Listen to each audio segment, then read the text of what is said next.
Hi, I'm Dan Gaffney and I'm joined today by Dr. Mark Diesendorf. He's from the Institute of Environmental Studies here at the University of New South Wales, and he is the author, most recently, of a book titled Climate Action, a Campaign Manual for Greenhouse Solutions. Mark, welcome to On the Couch.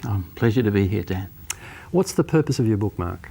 Well, Climate Action is actually the sequel to an earlier book called Greenhouse Solutions with Sustainable Energy.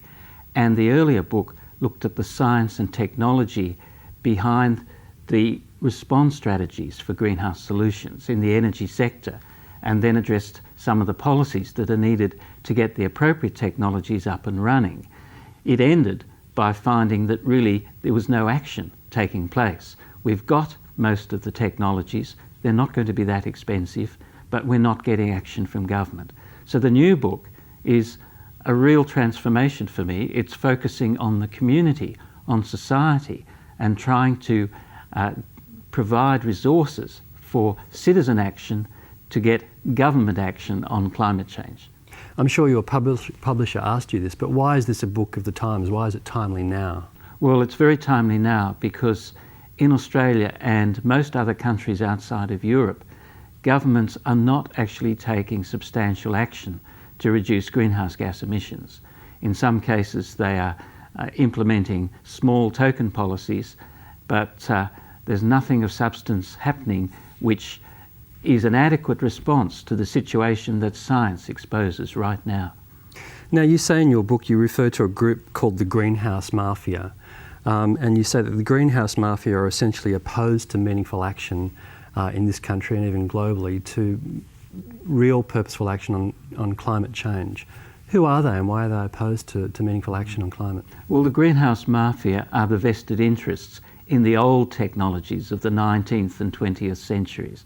So we're talking about coal, aluminium, iron and steel, cement, motor vehicles based on petrol and diesel, and the forestry industry. And these industries have been very active internationally through the Global Climate Coalition and here in Australia through various coalitions to basically to undermine any genuine action on climate change. And this was well documented under the previous federal government. A whistleblower called Guy Pearce actually wrote a book about his experiences exposing that.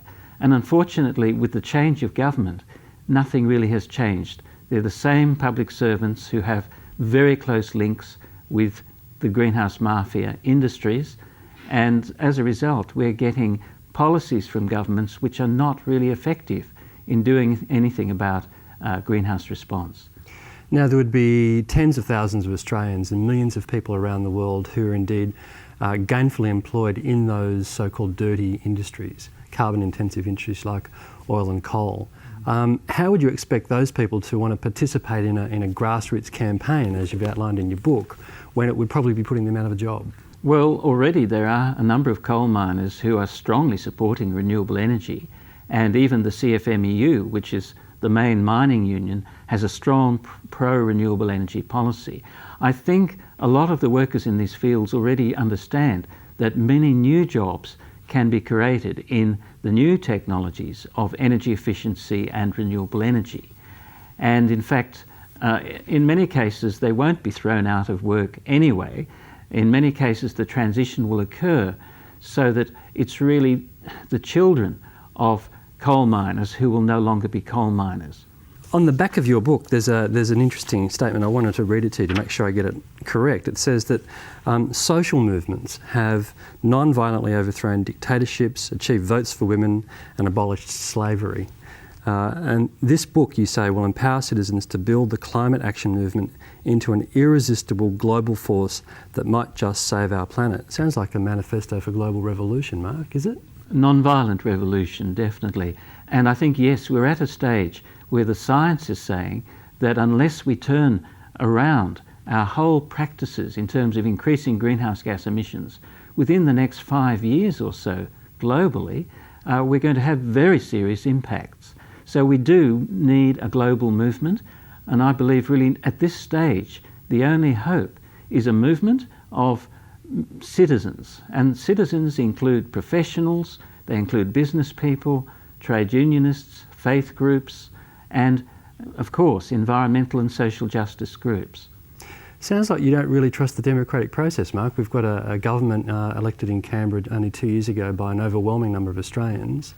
There's a CPRS bill coming before the House again. Why not trust the process? Well, as a scientist, I've analysed the bill, and in my view, the CPRS, the so-called Carbon Pollution Reduction Scheme, isn't going to be effective. I would call it the Carbon Pollution Reinforcement Scheme. It's actually going to encourage an increase in Australia's greenhouse gas emissions. It's set up in that way. I do trust the democratic process, but I think the democratic process goes beyond voting once every 3 years or so. It requires strong, continuous participation by concerned citizens. Otherwise, democracy will not live up to the ideals that are set for it. Mark, it was a pleasure to talk to you on the couch. Thank you. Thank you, Dan.